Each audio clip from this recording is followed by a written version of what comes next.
हम जानते हैं इसकी बबूनी बुद्धा को, और कोई जानने वाला है? अस्तु, बड़ी सुंदर भगवान की लीला। भगवान ने गोपबालों का वह प्रसाद अर्पण स्वीकार किया। गोपबाल प्रसन्न होकर के गिरिराज की पूजा करके सब लोग चले गए थे अपने अपने घर को, अपने घर चले गए। नारद ने कह दिया इंद्र को, गोपबाल ने तुम्हारी पूजा करती करती। बोले क्यों? नंदा के लाल है। बोले नंद के लाला ने कह दिया गोवर्धन की पूजा करो। अब तो इंद्र कुपित होकर के शाम तक आदमी मेल को बुलाकर कहते हैं कि जो कृष्ण है ना, नृत्य उपासित तो होकर कृष्ण की बात में आकर इन ग्वाल वालों ने मेरी पूजा करते गए। अब इनको मेरी पूजा न करने का मजा चखना पड़ेगा। जाओ तुम जाओ, उस व्रत को गुना के आओ, तुम खुद बरसो। शाम तक आज्ञा पाई मेघों ने, इंद्र की आज्ञा पाकर के व्रत के ऊपर उमड़ घुमड़ कर बदलने लगे। विद्योतमाना विद्युद्भी स्तनंतम स्तनयुद्रभी तिप्रेवर्तनामूनाम भविष्य जल सरकरा। बिजलियां चमकने लगी महाराज, बड़े कड़कने की आवाज भयंकर आने लगी, तीव्र आंखें आने लगी, मोटी मोटी मुसलधार, स्थूणा वर्षधारा, मुच्चस्तभीक्षण, मोटी मोटी धार, मानो बिजली को मूसल की तरह वर्षा होने लगी। जो भी इतनी भारी वर्षा, ऐसा लग गया मानो सारा कोट में गोधन डूबने वाला। सब गोपबाल ठंडी में सर्दी लगने लगी, शीत से आर्द्र हो गए। लेकिन गोपबाल का आश्रय भगवान, भक्त का आश्रय भगवान।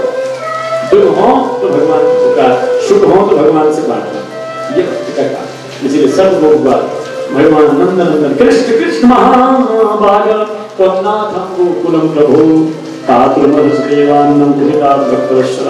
हे भक्तवत्सल, हे भगवान, इंद्र लगता है कुपित हो गया, आप महाबाहु है, इस गोकुल के रक्षक है, नाथ है, बस इंद्र की इस कोप से आप बच गए। गोपबाल श्याम सुंदर है। श्याम सुंदर ने कहा चिंता मत करो, जिस गोवर्धन की तुमने पूजा की है, तुम्हारा कर्म ही तुम्हारी रक्षा करेगा, तुम्हारा कर्म तुम्हारी रक्षा करेगा। गोवर्धन पर तुमने विश्वास किया है तो गोवर्धन तुम्हें कभी निराश नहीं लगेगा। इसीलिए सब ग्वाल वालों को गोवर्धन में ले आए। भगवान ने गोवर्धनाचलम इतना कहकर ब्रजवासी के सामने साथ उसके पर्वत को भगवान ने बाएं हाथ की छोटी अंगुली उठा दिया और बड़ा गड्ढा बन गया। उस गड्ढे में 84 को उसके सब गोपी ग्वालों को है, जाओ तुम भी ठहर जाओ।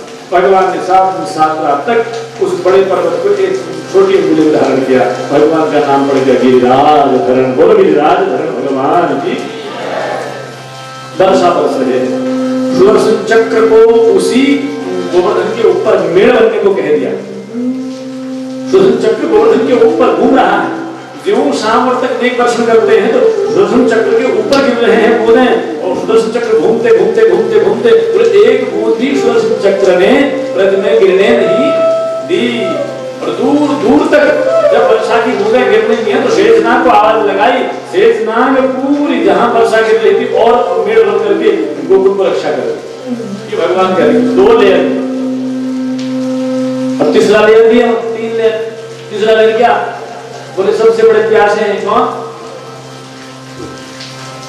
जल पीने के लिए अगस्त्य मुनि। अगस्त्य मुनि प्यासे थे चिरता से। सीता के रसोई में अगस्त्य जी गए महाराज। सीता जी ने बड़ी मान से भोजन बनाया और भगवती के हाथ का प्रसाद अगस्त्य जी को बड़ा अच्छा लगा। अगस्त्य जी को खाने लेकर पेट भरे ना। सीता मैया थक गई रोटी बनाते बनाते, अगस्त्य का पेट नहीं भरा।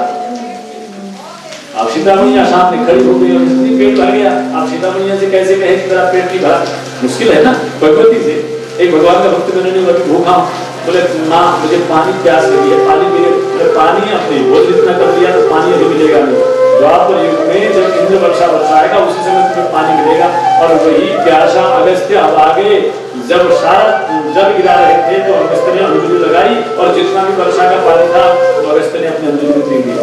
एक बूंद भी वर्षा नहीं चली गई और भक्त रक्षित हो गए। बोलो भक्तेश्वर भगवान की। इंद्र को खबर चल गई। इंद्र आया, इंद्र आकर देखा तो वहां तो गोवर्धन में ब्रजवासियों की धूल की तरह भी गिरी हुई नहीं। समझ आ गया उससे गलती हो गई। जिसको मृत्यु उपास सोच रहा था, जो मृत्यु के अधीन समझ रहा था, वो तो मृत्यु का देवता है। मृत्यु तो उनकी दासी है। मृत्यु तो आंखी बंद करने से संसार के बड़े मैं भूल कर दिया, भगवान के चरणों में प्रणाम करते हुए समर्पण। ठाकुर आप तो दंड का विधान अपने जनों के लिए करते हो, आप जैसा आपका अपना जीव कोई विमुख हो जाता है तो उसको शपथ में लगाने के लिए आप दंड का विधान करते हो, और जिसको अपना बनाते हो बोले आप सब कुछ उससे छीन लेते हो, निराश्रय कर देते हो अपने शरण में लेने के लिए। आपने मुझे कृपा करी, मेरे भीतर का मान अभिमान आपने खत्म कर दिया, बस आपकी महिमा में भूल ना, हे नाथ कृपा करो, मेरी गलती आप क्षमा करो। भगवान ने कहा हे हिंदू तुम्हारी पूजा छीनने का मुझे कोई शौक नहीं है, लेकिन पूजा प्राप्त करके अहंकार प्राप्त होना, मुझे अहंकार का गर्व अपने भक्ति के हृदय में नहीं चाहिए। यहाँ मेरा प्रण है, यदि मेरे भक्त के हृदय में कोई अहंकार आ जाए तो उस गर्व को मैं तोड़ता हूँ, इसलिए तुम्हारे अहंकार को तोड़ने के लिए तुम्हारी पूजा रुकी।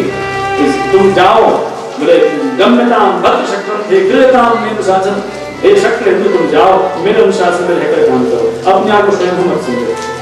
इंद्र को अभय दान दिया है, भगवती सुरभि आसमान पे आई है, आपने ब्रज के मेरे गोवंश को रक्षा किया है, अपने दूध धनों से दूध की धारा वर्षित की है, भगवान का अभिषेक किया है, भगवान का नाम पड़ गया है गोविंद, तो गोविंद भगवान की, भगवान की गिरदार को उठाया। 7 दिन 7 रात तक भगवती यशोदा अपने लाल को देखकर बड़ी गर्वित हो गई, सोचने लगी मैंने प्रेम से खिलाया पिलाया इतना इसीलिए है, लेकिन 7 दिन 7 रात खाया नहीं। यशोदा एक दिन में 8 बार सेवा करती है, हम लोग तो एक बार भगवान की सेवा नहीं करते, भगवान को खाली धूल छाप भाग रहे होते। हमारे अपना रहने का 6 बाय 8 का एक बेड रहता है, भगवान को पूरी जिंदगी रहने का एक छोटा सा 1 बाय 1 मंदिर रहता है ना। अपने लिए बढ़िया कमरा बनाते हैं, लेकिन भगवान के लिए अपने कपड़े रखने जैसी अलमारी उससे भी उतना भी नहीं बना पाते, बड़ी प्रिपेरेशन बना, फिर भी हम अपने आप को बड़ा भक्त समझते हैं, बहुत बड़ा भक्त समझते हैं। दीवार में टांग देते हैं भगवान का मंदिर, अरे भले मानसों तुम बड़े नीचे रह जाओ, तुम भले ही नीचे फर्श में सो जाओ, लेकिन भगवान का एक कमरा अलग मंदिर बना के देखो, तुम्हारे 1 नहीं 2 नहीं 4 नहीं अंत फ्लैट होंगे, तुम्हें पता भी नहीं चलेगा, बिल्कुल पता नहीं चलेगा। पहले अपना रिजर्व कर लेते हो, भगवान के लिए कोई जगह नहीं होती तो भगवान तुम्हारे लिए किस जगह देंगे। तुम भगवान को अपने हृदय में रख के देखो, फिर तुम्हें भगवान अपने हथेली में रखेंगे। भगवान के प्रण, भगवान उसको अपचेत सुदुराचारो जब नाम घात साधुरेव सत्तक्षम निकलते अस्तु बोलो कृष्ण भगवान की। भगवती यशोदा ने कहा एक दिन में 8 बार खिलाती हूँ, 7 दिन तक कुछ खाया नहीं, और एक खाई 7 दिन का 1 बार बना दिया, कितना हो गया 56 7 अच्छे 56 व्यंजन ठाकुर जी ने ठाकुर जी के सामने स्नान कर दिया, तभी से 56 भोग। आगे बड़ी सुंदर भगवान की लीला है, 5 बज चुकी है।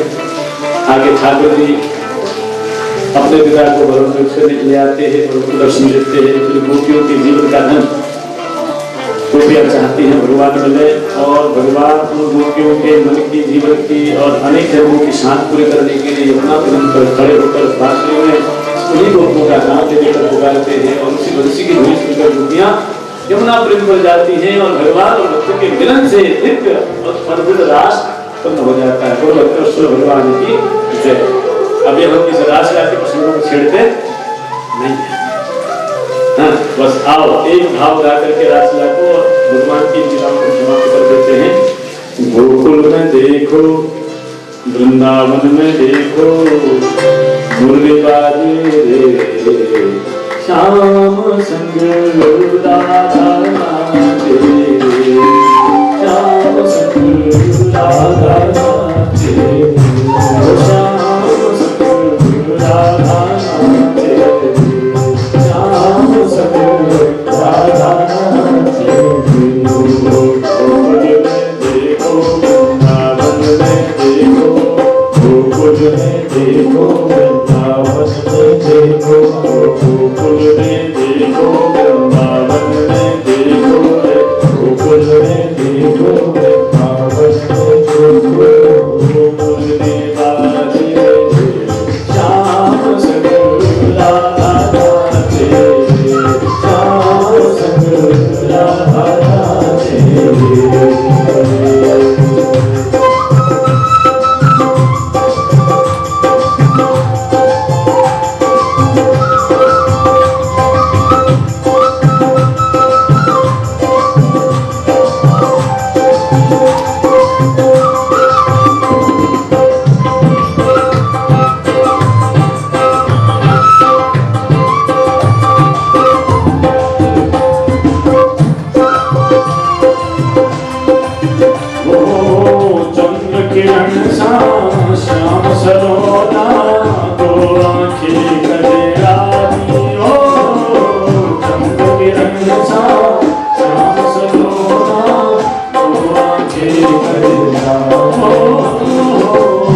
भगवान को पुकार करती है और उसी पुकार में भगवान को जो बुलाया है उसी भगवान को बुलाने के लिए गाए हुए शब्दों को कहते हैं गोपी गीत। गुरु गोपी गीत की जय तेरियम जन्मनामजः सयनेन्द्रा सरसं दत्त ही दैव उष्णाम दीक्षितावका स्तुतिता जभताम निचुन्नते शरणदास ये जात साधु जात सरस्वोदर श्री प्रसादशः सुरतनाचते असुरकदाशिका बरण निग्न तो नेह किम बरण।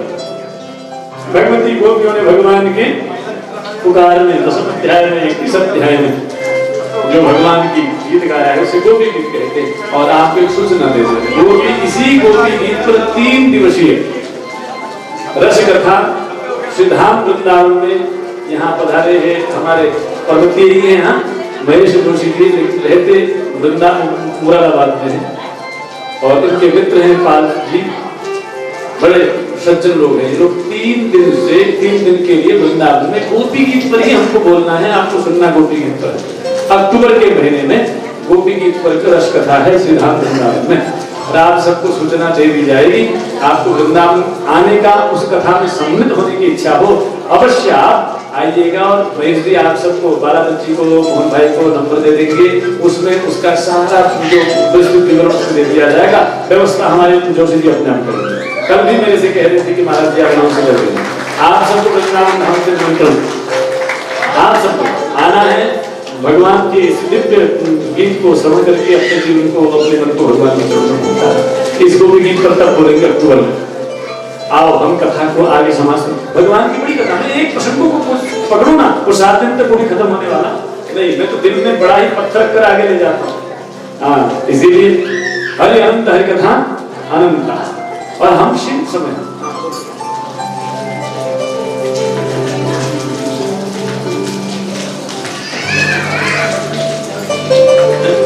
और आगे जाकर दर्शन का उद्धार होता है, संकटोर वध है, अष्टुष का उद्धार है, नारस का संपाद है, व्योमासुर का वध हो जाता है। अक्रूर जी भगवान को लेकर व्रत चले जाते हैं। ब्रज में भगवान अक्रूर जी के साथ मथुरा आ जाते हैं। मथुरा आकर धोनी का वध करते हैं, दर्जी पर कृपा करते हैं, माली पर कृपा करते हैं, कुब्जा पर कृपा करते हैं और कुब्जा पर कृपा करने के बाद धनुष करते हैं। धनुष करने के बाद चारों मुष्टिक का वध का वध होता है। मल्ल युद्ध में चारों मुष्टिक का भगवान वध कर देते हैं और उसी सभा पर कंस भगवान पर गए जहाँ कंस बैठा था। भगवान के जाने से कंस नीचे गिर कर मर जाता है। बोलो भगवत वत्सल भगवान की। कंस का वध हो गया। उग्रसेन वसुदेव देवकी को कारागार से मुक्त कर दिया गया। उग्रसेन को मथुरा का राजा बना दिया गया। भगवान अब ब्रज में नहीं गए, वहीं रहने लगे।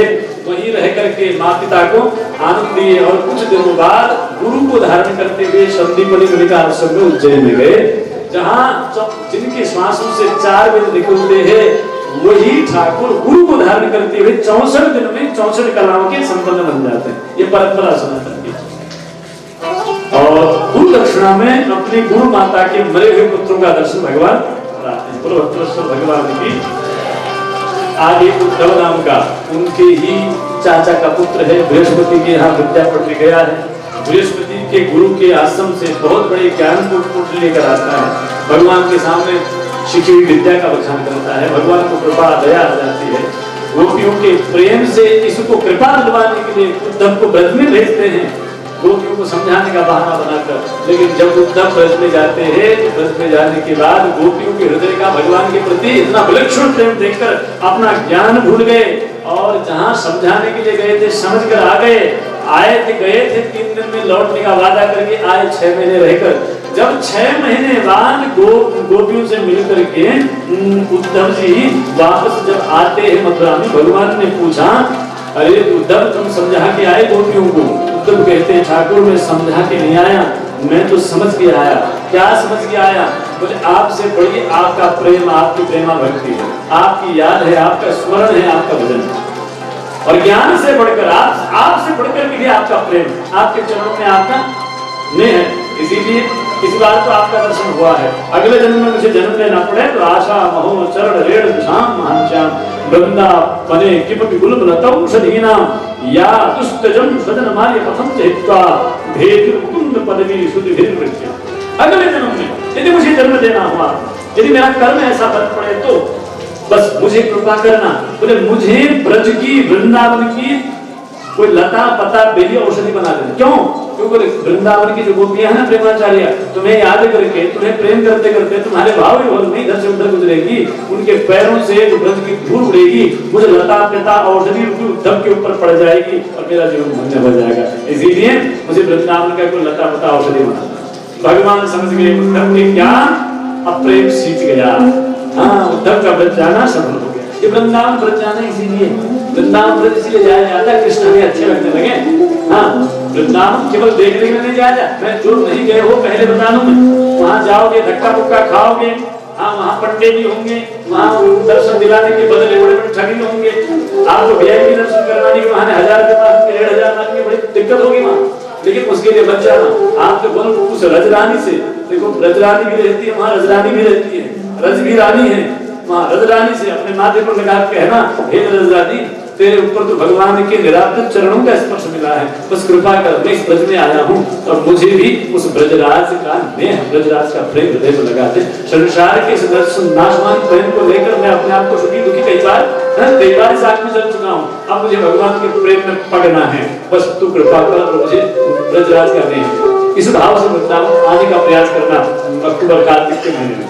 आप सबका स्वागत है और ठाकुर जी स्वयं आप सबके लिए स्वागत के लिए बाहर खड़े फैलाए हुए हैं। इसलिए आज भगवान प्रसन्न हो गए उद्धव की इस अवस्था को देखकर। आगे जाकर भगवान पूजा के घर जाते हैं, अक्रूर जी पर भी भगवान कृपा करते हैं। जरासंध के साथ भगवान का 7वां युद्ध होता है, लेकिन 7वां जरासंध हार जाता है। 18 बार भगवान के साथ युद्ध करने से पहले जरासंध ने युद्ध किया, ब्राह्मणों को बुलाया है, यज्ञ में ब्राह्मणों को बहुत दक्षिणा दी है, संतुष्ट प्रसन्न किया है, ब्राह्मणों को आशीर्वाद दिया है। ब्राह्मणों ने कहा जाओ राजन तुम इस बात को फिक्र ले जाओगे तो भगवान तुम्हें विजय देंगे, लेकिन तुम कालियवन को साथ लेके जाना। भगवान का शत्रु कालियवन है, उसको साथ लेकर जरासंध गया। भगवान ने कहा मेरा मान भले तो रत जाए, मेरे भक्तों का मान टलने नहीं देता। ब्राह्मणों के वाक्य को पूरा करने के लिए 18वीं बार जब जरासंध ने भगवान पर आक्रमण किया, भगवान रण छोड़ दिए। भगवान रण छोड़ने के कारण नाम पड़ गया रणछोड़ राय। भाग करके गुजरात के डाकोर की पहाड़ी के भीतर गुफा में, जहां अभी भी सत्ययुग से मुस्कुंद नाम का राजा सो रहा है। भगवान ने अपनी पीताम्बरी उसके ऊपर रख दी। जरासंध का मित्र कालियवन पीछे पीछे आ रहा था, पीताम्बरी को देखा, सोचने लगा देखो हमारा अजूमशन क्या होता है, हम लोग बाहर की दृष्टि से किसी का आक्रमण करते थे, हम जजमेंट की बात कर देते, हम फलाना कैसा क्या दिख रहा है, खा रहा है, वो तो ऐसा ही होगा, वो तो फलाना ही। ये बड़ी बड़ी हमारी कुवृत्ति रही है। कभी भी किसी दृश्य के परिप्रेक्ष्य में किसी का आकलन मत कीजिएगा, किसी को जजमेंट मत कीजिएगा, उसको न्याय मत कीजिएगा, नहीं तो बहुत बड़े अपराध में आ जाओगे, अपनी मुसीबत मोल ले लोगे। यदि किसी बाहरी परिप्रेक्ष्य में किसी को लघु और वो कर दो तो बड़ी समस्या खड़ी हो जाएगी। कई बार ऐसा होता है, महात्माओं को भी हम छोटी छोटी बात पर तौल देते हैं, पूरा ऐसे खा रहे हैं, ऐसे रह रहे हैं, ऐसे फिर होता है, ऐसे होंगे, बस उनके साथ वैसे भाग्य बड़े महात्मा के भाग्य में जाते हैं। महात्मा आप तक पहुंचने के लिए भगवत प्रेरणा से शहद बनकर आपके साथ रहते हैं, अन्यथा उनकी कथनी करने के बराबर आपकी क्रिया हो सकती नहीं। लेकिन आप अपने जैसा सम समझ करके उसकी महिमा को तुम गलत आंक लोगे तो बड़ी मुश्किल पैदा हो जाएगी, फिर तुमको लाभ जो उनसे मिलना है मिलेगा नहीं, वो महत्व तो आपके चित्त में स्थापित होगा। उस केवल पीतांबरी देखकर उस काले बंदे सोचा कि हाँ कुछ सोया है, रण छोड़कर आया है, एक लात मारी, और जो ही लात मारी वरदान के कारण अनायास जब मुस्कुंद जग गया, और वरदान था कोई जबरदस्ती कोई तुम्हें जगाएगा तो जल के मर जाएगा, मुस्कुंद जगते ही काले बंदे जल के मर गया। पीछे भगवान खड़े थे, वह जगे हुए आंख खुलते ही मुस्कुंद को दर्शन दिए। मुस्कुंद ने देखा जनार्दन भगवान हाथ जोड़कर भगवान की प्रार्थना, मुस्कुंद से प्रसन्न हो गए, भगवान दर्शन दिया है, सोना भी उसका भजन हो गया है। भगवान ने मुस्कुंद को दर्शन देने के बाद रात को रात विश्वकर्मा को बुलाया, विश्वकर्मा को बुला करके यादवों को बुलाकर समुद्र के किनारे द्वारिकापुरी का निर्माण कराया, और वहां के अधीश बधीश बन गए भगवान स्वयं नंदनंदन वसुदेव नंदन। बोलो द्वारिकाधीश भगवान की।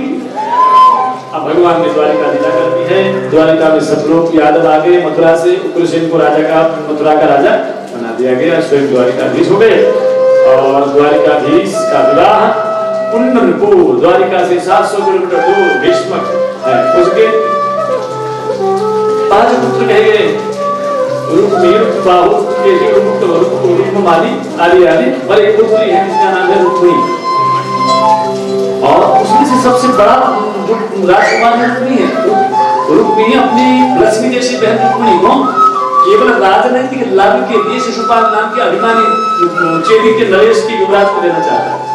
शिशुपाल बारात तय कर दी है बिना रुक्मिणी से पूछे, क्योंकि उसमें व्यवस्था थी राजकुमारी अपनी इच्छा से स्वयंवर कर सकती है, लेकिन जबरदस्ती रुक्मिणी का विवाह तय कर दिया। रुक्मिणी को पता चला, रुक्मिणी बड़ी खिन्न हो गई, नित्य प्रति सत्संग करती थी, वो मनी मन सत्संग सुन करके भगवान के रूप गुण स्वभाव को हृदय में ले ली, और मनी मन सोचा ऐसे वर को क्या वरूं जो जन्मे और मर जाए, वर बड़ी द्वारिकाधीश को वर गुरु अमर है जाए। मन से संकल्प कर लिया, ऐसे वर को नहीं वर्ण करूंगी जो जन्मेगा और मरेगा, मैं ऐसे वर को वरूंगी जिसका एक बार वर्ण करना अमर हो जाएगा। मनी मन सोची कि द्वारिकाधीश ऐसा कोई है नहीं, रूप में, गुण में, शील में, स्वभाव में, ऐश्वर्य में, प्रभुता में, बस मनी मन उसने सत्संग से कथा सुन करके भगवान को अपना बना दिया। ये कथा का मतलब क्या है? भगवान को अपना बनाने का तरीका है, उसी को कथा कहते हैं, उसको सत्संग। भगवान की कथा सुनकर भगवान अपने ना बने तो, हम भगवान के ना हुए तो फिर हमारी कथा हुई नहीं, बस इतना जरूर क्या।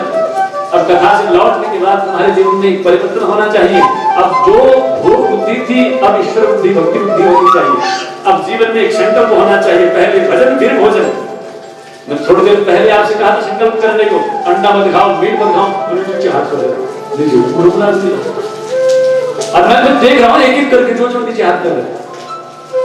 हाँ ये व्यास में एक भी मैं सच कह रहा हूँ, उनका छुड़ा दूंगा। जब जब भी अंडा फंडा खाएंगे ना मेरी याद करके, व्यास की याद करेंगे, क्योंकि उस समय सुनो पक्की बात है। अब यहाँ से एक भूत तो छोड़ के जाऊंगा, भूत तो नहीं, अच्छा भूत छोड़ के जाऊंगा, दूसरा भूत नहीं, कल भूत छोड़ दिया था हमारे जो आचार्य जी है ना, वैसे भूत छोड़ दिया, कल भूत छोड़ दिया, हमारे सोए हुए लोग रात को उठ करके निकल गए। ये दूसरा भूत छोड़ते हैं, लेकिन व्यासपीठ जो है दूसरा भूत छोड़ती है। जो मन में पकड़े बैठे हैं हम तो खाएंगे, अब देखना कैसे खाते हैं। उसी समय में आगे व्यासपीठ का भूत आकर के पकड़ेगा। हाँ देखते हैं कौन बलवान है। अब देख लेते हैं, अब तो हमसे टेढ़ाई भूल मत करके तो हमें उपासक टेढ़ी टांग वाले के, हमसे जिद करोगे भैया हम उपासक टेढ़ी टांग वाले के, सीधी अंगुली से घी निकलती तो हम टेढ़ी करते, वो भी जानते हैं। हाँ इसीलिए एक और संकल्प करो, सीधा है, पहले भगवान का भजन, उसके बाद शरीर का भोजन। बोलो पहले भगवान का भजन, उसके बाद भोजन। पक्का है ना? जिस समय का भजन नहीं, अपन जो मैं कह रहा हूं वो आगे आगे मत जाओ, आगे तो बहुत जाते हो। चंद्रमा पहुंच जाती है, बैठे बैठे बम्बे की याद कर रहे हो, फ्लैट के ताले लग रहे हो, गाड़ी याद आ रही है। बोलो, जिस समय का भजन नहीं, उस समय का भोजन नहीं, नहीं तो भगवान हमारे पेट में दर्द कर दें। देख लो भाई, वृद्ध केदार बैठे हैं यहाँ, हाँ अच्छे बुरे भूत सब है, इसमें तो अच्छे भूत हैं, बाहर जाओगे पूरे भूत सुन रहे हैं। बोलो भगवत भगवान की संकल्प होना जरूरी है। देखो, कथा में यदि मन ना बदले तो फिर कथा का कोई अर्थ नहीं। मैं आपको केवल मनोरंजन करने के लिए नहीं आया, मैं आपको कुछ आत्मरंजन की बात हो जाए, आपके बदलाव की बात हो जाए। ईश्वर कृपा से खूब आनंद है, ईश्वर कृपा से मैं अयुक्त होती हुई भी मुझे ठाकुर देश विदेश हर जगह भेजते हैं। प्रतिवर्ष 2-3 महीने बाहर रहता हूँ मैं, लेकिन मेरा यही ज्ञान का एक उद्देश्य होता है, जहां जहां ये ज्ञान गंगा जाए, जहां जहां ये भाव गंगा जाए, वहां वहां मन की अशुद्धि दूर हो, वहां वहां कोई नई राह मिल जाए सबको, वहां वहां उस सूत्र को पकड़ करके जीवन को आगे ले जाए। इसीलिए आप लोगों से मेरी बहुत ज्यादा आग्रह नहीं है, लेकिन ये आग्रह रहेगा, जो आपके भले के लिए नहीं है वो आप छोड़ेंगे, ऐसा आप संकल्प करें और तभी हमारी कथा सफल है। जैसे रुक्मिणी ने सोच लिया, सत्संग सुन करके अब मैं बनूंगी तो ठाकुर को बनूंगी, बस इतना संकल्प, इतनी जिज्ञासा, इतना ही भीतर की चाह भगवान तक पहुंच जाती बिना बोले। मैं भगवान की बनूंगी या भगवान हमारे बनेंगे, इतनी बात भगवान को अब दिन बोले पता चल जाती। भगवान ने उधर सुन लिया, लेकिन जब रुक्मिणी को पता चला कि मैं ठाकुर को अपना बना चुकी हूँ, शिशुपाल मुझे वर्ण करने आ रहा है, तो उसने भगवान को खबर चले, उसके लिए क्या बोले, गुरु सदगुरु। सदगुरु कौन है? भगवान को अपनी बात पहुंचाने वाला, तब ही सदगुरु। सदगुरु श्रेणी ऐसा पहुंचना, कहाँ ठाकुर है, पहुंचना द्वारिका में है, लेकिन द्वारिका तक हमारी बात, हमारे भाव बढ़ा करके हमारे मन की बातें पहुंचाने वाला तब तो कौन है? सदगुरु है। सदगुरु, इसलिए सदगुरु सुदेव को बुलाया, सुदेव से कहा, गुरुदेव मेरी मन की बातें ठाकुर तक ले जाओ। और सुदेव वही बात जैसी थी, अपनी ओर से नहीं, अपनी बात नहीं, ये गुरु अपनी बात नहीं कहता, अब गुरु उसकी बात आप तक कहता है, आपकी बात वहां तक कहता है। ये तो क्या पीठ का काम। इसलिए सुदेव ले गए द्वारिकाधीश के पास, द्वारिकाधीश की चिट्ठी दे दी, द्वारिकाधीश ने पूछा ये क्या है, और भगवान से सुदेव कहे, ठाकुर ये आपका है। भगवान ने उस ब्राह्मण का बड़ा सत्कार किया, उस चिट्ठी को खोला, चिट्ठी को खोलते ही रुक्मिणी ने अपने हाथों से बड़े सुंदर घोर सुंदर सुनताम थे निर्विष्ट कर्ण बड़े बड़े सुंदर चिट्ठी। ठाकुर सत्संग में, कथा में आपके रूप गुण स्वभाव का वर्णन सुन करके मेरे शरीर से, मेरे जीवन से, अंगों से निकलने वाला दुख खत्म हो गया, मैं तुम्हारी हो गई, आप भी मुझे अपना ले, आप भी मुझे, आप जैसा कोई नहीं मुझे पता है, लेकिन मैं तुम्हारी हो गई। आग में पड़ी हुई चीज अपने आप आग हो जाती है, इसलिए भले ही आप जैसे भी हूं, लेकिन मैं मन से आपकी हो गई तो आपसे कम नहीं हूं, आपकी योग्य हूं मैं, आप मुझे ले जाओ। कल शिशुपाल मुझे ले जाने आ रहा है, लेकिन मैं आपके सामने हूं। शिशुपाल सियार है, आप सिंह है, मैं शिकार हूं। सिंह सियार के सामने से अपना शिकार न ले जाना, इसमें मेरी हंसी नहीं है, इसमें आपकी हंसी। मैं कल गौरा पूजन करने जाऊंगी, आप आइएगा, मार्ग पर रुकिएगा, लौट के आऊंगी तो मेरा हाथ पकड़िएगा, मुझे अपने तरफ से बिठाइएगा, मुझे ले जाइएगा। चिट्ठी पड़ी, भगवान बड़े खुश हुए और सुदेव को कहा भगवान ने, हे सुदेव रुक्मिणी को कहना वो मुझे इतना प्यार करती है तो मैं भी तथा भवित चित्तो निद्राम चल भेजी, मैं भी जिस चित्त से मुझे प्रेम करती है, मुझे तो रात को नींद भी नहीं आता। भगवान कह रहा मुझे निद्राम चढ़ना लगे ऋषि, मुझे तो रात को नींद भी आती नहीं, उनकी आदत, इसीलिए उनसे कहना जैसा वो कह रहे वैसा नहीं करो। भगवान ने वैसे ही गए, रथ लेकर सुबह अंबिका पूजन के लिए गई है, अंबिका का दर्शन किया और दर्शन करने के बाद लौट के आई, मार्ग में ठाकुर जी अपना मुंह छुप करके अपने रथ पर विराजमान रुक्मिणी का हाथ पकड़ा, पकड़ कर चले किया है। नारद आकर दाऊदारा को कह दिए सेना लेकर द्वारिकाधीश की सहायता करने रास्ते। कुंडल में खबर फैल गई, ले गो क्या ले गो पता ही न तो सैनिक भगवान को देख पाए न रुक्मिणी को, इतने सुंदर हैं, इतने तेजो में ही सामान्य आंख से दोनों दिखेंगे, विषय भक्ति से भगवान दिखते हैं, ले गए क्या ले गो पता नहीं।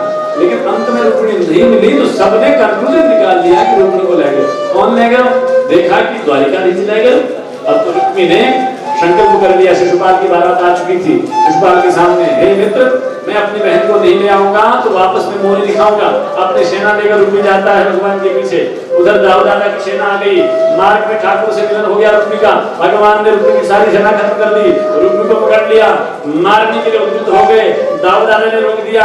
दाऊदादा ने कहा, इसको मारने से पहले जिसको तुम हरण करके ले जा रहे हो उससे पूछ लो। भगवती रुक्मिणी के सामने क्या करूं? रुक्मिणी हाथ जोड़कर खड़ी, हे नाथ, मैं आपकी हो गई हूं, मेरे संबंध से ये भी आपका हो गया, भले अपराध क्या हो, लेकिन पहली गलती क्षमा। देखो, माँ को माँ की चीज अच्छी लगती है ना, चाहे कितना अपराध करे, भाई कितना भी खराब क्यों न हो, लेकिन सोने से कम नहीं है। देवर कितना भी अच्छा करे, बड़े लोहे से नीचे है, होता नहीं ऐसा? ऐसा ही होता है। मायके का कुत्ता बिल्ली भी अपने भाई देवर से अच्छा, नहीं आपके घर में बड़ा अच्छा। ये एक बात बड़ी अच्छी लगती है मुझे, अपने ये सब बाला मोहन जी, प्रभु भाई और सब ये सब में बड़ा प्रेम है, सब एक बात ताजी बनती है इनके लिए, मुझे अच्छा लगता है। सब लोग थोड़े मिल करके, इनमें कोई भेदाभेद नहीं, प्राय ऐसा होता है। लेकिन रुक्मिणी हाथ जोड़ा, हाथ जोड़ के कहा, क्षमा करो। ठाकुर ने क्षमा कर दिया, लेकिन आधा मूछ मोड़ दिया, आधा सिर मोड़ दिया, और कर अपने संकल्प के अनुसार लौटकर कुंडलपुर नहीं गया, वहीं पर भोज कर शहर बना के भगवान को हरण करके ले गए। द्वारिका में विवाह हुआ नहीं, इस वक्त पता चला, मेरी बेटी को द्वारिकाधीश ले गए, प्रसन्न हो गए। अगले दिन मेरी स्मग द्वारिका में बड़े हीरा मोती सोना चांदी दास दासियां हाथी घोड़े दहेज लेकर के पहुंच जाते हैं। कहाँ? द्वारिका में। भगवती रुक्मिणी को एक जनवास में ठहराया गया है, भगवती की सहेलियां आ जाती हैं, भगवान के वो भीष्मक दादा भी वहां पहुंच जाते हैं। ठाकुर जी भी दूल्हे के रूप में तैयार हो रहे हैं, सुंदर मंडप बनाया गया है, और मंडप में आने के लिए रुक्मिणी बड़ी तैयार होगी। बोलो भक्तवत्सल भगवान की। और शायद झांकी तो नहीं लगना, दहेज देना पड़ता है इसी के डर से, बनाने थे बढ़िया, दोनों बने हुए थे, ये नवीन वाली लोग या फिर कम्युनिकेशन का है क्यों? वो ठीक है, वो अंदर ही ऊपर माइक बंद कर देते ना, क्या चलो कोई बात नहीं, कोई भी सब भगवान की। हाँ, एक और थोड़ी सी, चलो ये कोई खराब सूचना भी नहीं है, वैसे फिर भी जीत को जाता है तो हृदय में दुख होता है। कल ही हमारी कथा में आए थे शायद गोपाल जी, है ना, कथा सुन के गए थे, नित्य प्रतिदिन कथा सुन रहे थे, पति मकान थे, और भगवान उनको अपने चरणों में स्थान दे रहे। ये सारी सभा सारे भक्तजन हम उनके चरणों के लिए उनकी सदगति के लिए भगवान से प्रार्थना करते हैं। भगवान गोविंद उनको खूब कृपा करें, अपने चरणों में अपनी सेवा में रखें। बोलो एक बार उनके नाम के लिए कहिए, हरे कृष्णा कृष्ण कृष्णा हरे हरे, हरे राम राम राम हरे हरे, हरि ओम। शांति शांति शांति। भगवान को सदगति मिली होगी मुझे आशा है, क्योंकि भागवत कथा सुन के गया हुआ जी कभी कोई प्राप्त होता नहीं, वो सीधा भगवान के धाम में जाता है, इतना हमें आशा नहीं होता है। भगवान की आइए, और ठाकुर जी और उनका विवाह हो जाता है, विवाह होने की तैयारी है। एक भजन गाने का कर देते हैं और विवाह। आओ मेरी सखियों मुझे मेहंदी लगा दो, आओ मेरी सखियों मुझे लगा दो, लगा दो मुझे सी सजा दो, लगा दो मुझे ऐसी सजा दो, मुझे श्याम सुंदर की दुल्हन बना दो, मुझे श्याम सुंदर की दुल्हन बना दो, मुझे श्याम सुंदर की दुल्हन बना दो, मुझे श्याम सुंदर की दुल्हन बना दो। आओ मेरी सखियों मुझे लगा दो, आओ मेरी सखियों मुझे मेहंदी लगा दो, मेहंदी लगा दो मुझे ऐसी सजा दो, मेहंदी लगा दो मुझे ऐसी सजा दो, मुझे श्याम सुंदर की दुल्हन बना दो, मुझे श्याम सुंदर की दुल्हन बना दो, मुझे श्याम सुंदर की दुल्हन बना दो।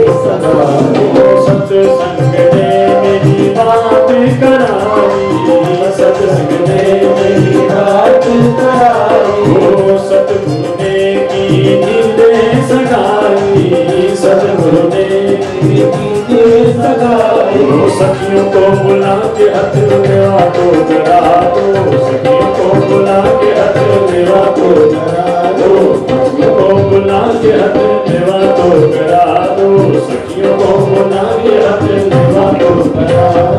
मुझे श्याम सुंदर की दुल्हन बना दो, मुझे श्याम सुंदर की दुल्हन बना दो। आओ मेरी सखियों मुझे मेहंदी लगा दो, आओ मेरी सखियों मुझे मेहंदी लगा दो, मेहंदी लगा दो मुझे ऐसी सजा दो, मेहंदी लगा दो मुझे ऐसी सजा दो। मुझे श्याम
सुंदर की दुल्हन बना दो, मुझे श्याम सुंदर की दुल्हन बना दो।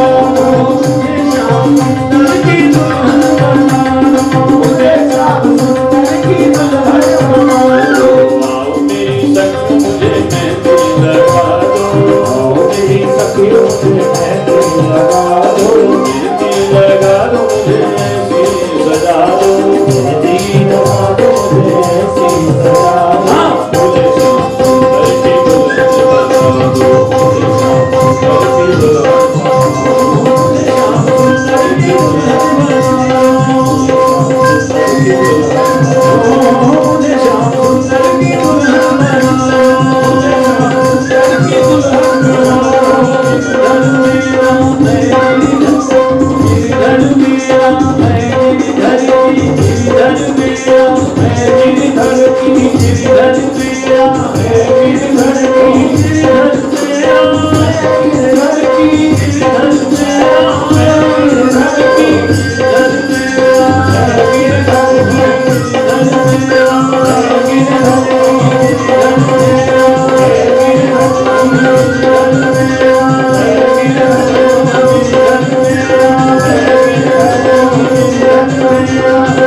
भगवान द्वारिका इस मंडप में आते और भगवती रुक्मिणी का कन्यादान नरेश भगवान द्वारिकाधीश को कर देते हैं। भगवान पद गए रुक्मिणीधीश, बोलो रुक्मिणीधीश भगवान की।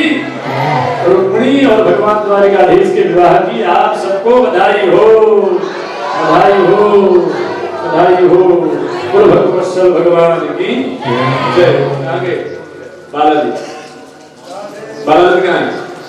मोहन जी, भले ही शादी नहीं करी, लेकिन भले ही शादी का झांकी नहीं हुआ, शादी तो हो गई। इन गाने बजाने वालों को कुछ तो गाने बजाने वाले शादी का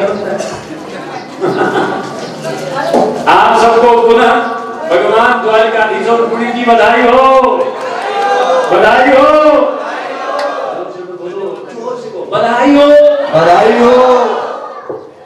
माइक पाकर आप ही बुलाने लग गए, बधाई हो। रुक्मिणीधीश भगवान की। आओ मैं आज की कथा ये विश्राम करते हुए कल अंतिम, कल की कथा का शेड्यूल थोड़ा चेंज है। यहाँ कल अंतिम दिन है, अंतिम दिन कथा श्रवण करने का फल पूरे दिन न भी सुन पाओ उसका पूरा फल मिलता है, इसीलिए कल अंतिम दिन कथा है। कल हमारा चेंजिंग ये है कि कल कथा प्रातः की सभा में पहले हवन होगा, 7 दिन से मंडप पूजन होगा, 8 बजे हम हवन के लिए चले जाएंगे और ठीक 10 बजे से कथा प्रारंभ होगी, 12, साढ़े 12, 1 बजे पूर्ण कर देंगे। 1 बजे बाद आप भंडारा प्रसाद जो यहाँ होगा अपने यज्ञ उपरांत वो सब आपको प्राप्त करेंगे। इसलिए आप सबसे निवेदन है कल की जो कथा है वो हम प्रातः की बेला होंगे। आप अपने काम को भले ही प्रातः की बात कर लीजिएगा, कल अंतिम दिवस यज्ञ का प्रसाद पाने के लिए और कथा सुनने के लिए अवश्य आ जाइएगा। मैं अपनी कथा के साथ बात गुजार करते हैं। मोहन भाई को अपना मोहन भाई को कुछ बोलने में वहाँ कुछ करना चाहे वही खड़ा लोग यहाँ पर कैमरा लगे हुए, आपका कैमरा बहुत सुंदर है। आपकी आज्ञा और आशीर्वाद मिल गया, मैं कहीं पर खड़ा हो जाऊंगा। चलेगा भगवत की महिमा जान ली तो तेरा हो गया भजन। ये जो चीजें भागवत में व्यास जी ने कही है उनको गांठ मार के घर पे ले जाइए। और उन्होंने जो स्वर्गीय आदरणीय हमारे गोपाल दत्त जी थे उनको भावभीनी श्रद्धांजलि जो दे दी है, मैं व्यास से प्रार्थना करता हूँ कि 1 मिनट उड़ जाए उनकी आत्मा को शांति के लिए, तभी मेरी आत्मा को भी शांति होगी। क्योंकि मैंने अपने मन में वचन दिया था कि वो बहुत ही पूजनीय थे और वेदों के ज्ञाता भी थे और हमारे पूज्य भी थे, मेरे पिताजी के दोस्त भी थे और अब वो स्वर्गीय हो गए हैं। जैसे कि व्यास जी ने कहा वो डायरेक्ट जो है वैकुंठ धाम को जाएंगे। कल तक हमारे बीच में यहाँ पर भागवत देख रहे थे और आज देखो सदगति को प्राप्त, भगवान उनको अपने चरणों में स्थान दे। उनके स्थान देने के लिए हम 1 महीने का मौन, 1 मिनट का मौन रखेंगे ताकि उनकी आत्मा को शांति मिले।